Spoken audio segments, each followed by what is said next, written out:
Welcome back to the Wings on Wheels, and today we are in Audi South for the Audi sports car experience. By the way, I absolutely loved this showroom. This is a one of a kind Audi showroom in North India.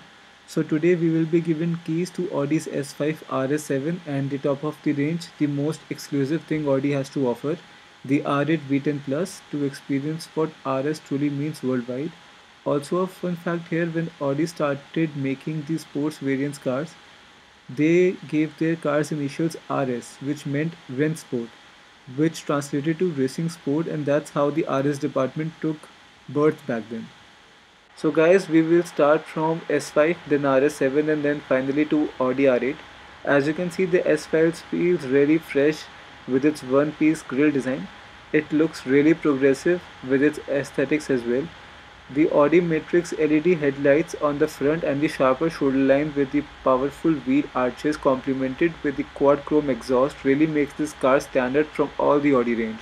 Moving on, I will have to say that in all of the Audi's range, only RS7 is the best looking car. Not just in Audi, but other competing brands as well. Its design is so unique, yet so sporty, that you really don't feel like going for another coupe or a convertible, because I assure you that it will make you happy having something rather rare and unique in its sedan and edgier styling. So now let's see what are they like from inside. So now we are in the S5, and needless to say that the Audi's virtual cockpit comes equipped as standard, but still the navigation is optional in this package for now. You also get a second screen in the center to control other car functions and setup. Also the dual zone climatronic with the push down buttons and the individual drive select for your choice of driving style are also there in the S5. The gearbox has changed not only in cosmetics, but now you get 8-speed DSG providing you 500 Nm of torque at just 1370 rpm. Also this S5 is no joke, as it has under the bonnet V6 turbocharged engine producing 349 bhp of power, which slingshot the car 0 to 100 in just 4.7 seconds. The one thing that I always liked was the ride quality of Audi.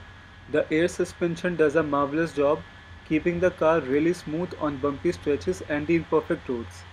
The car can easily seat 5 persons in the car without no problem at all. The visibility is ample too. You also get the option of Bang& Olufsen surround sound system, which is a must if you are an audiophile. So does the Audi special sport seat, which hugs you properly with its side posters, so cornering in this car is as easy as a cake. Needless to say, the S5 also comes equipped with front and rear parking sensors as well.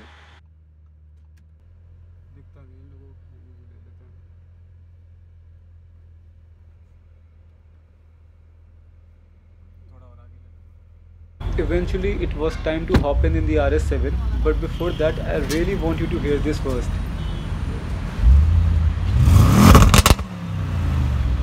Yes, that is the exhaust note of Audi RS7. Moving towards the interior, the instrumental cluster here is other old-fashioned analog, but you also get a digital display in the center as well. Again, a second screen in the center, 4-zone climate control with superb sounding surrounding speakers comes equipped with the car.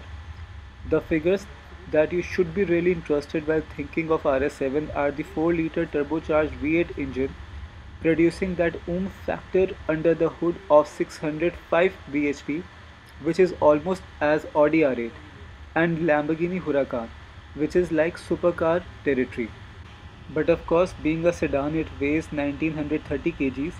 But don't let the weight fool you, because this RS7 does 0 to 100 in 3.2 seconds. Yes, you have heard that right.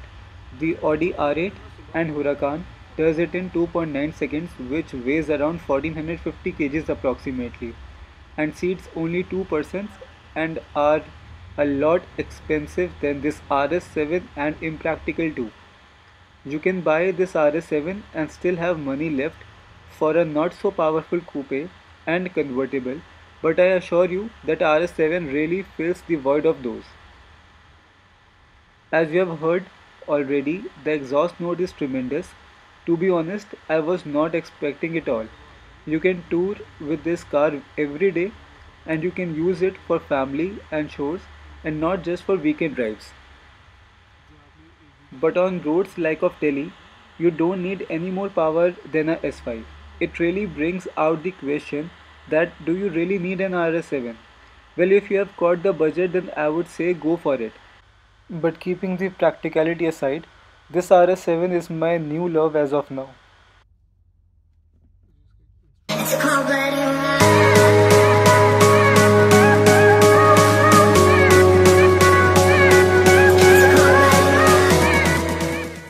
Moving on, while my heart was racing by just looking at this R8, it got me more excited when I found that the variant that we will be driving today is none another but R8 V10 Plus. There are many changes between R8 V10 and a V10 Plus.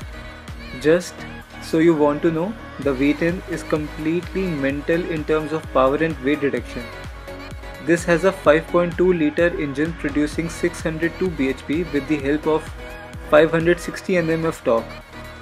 The 6-speed DSG is lightning fast, so there won't be a single microsecond where you will lose the power. The V10 Plus also has extensive work of carbon fiber all around the body with monocoque tub, the spoiler, sides as well as the whole structure is a blend.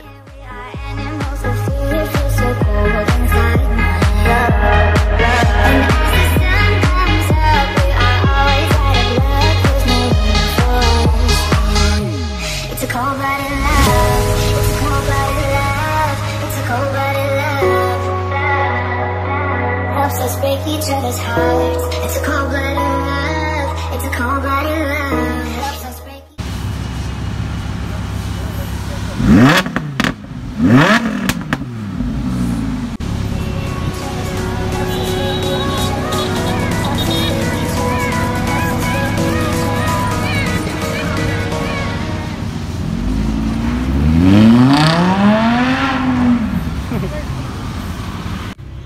In the inside, it's quite really simple actually, quite opposite of what was I expecting.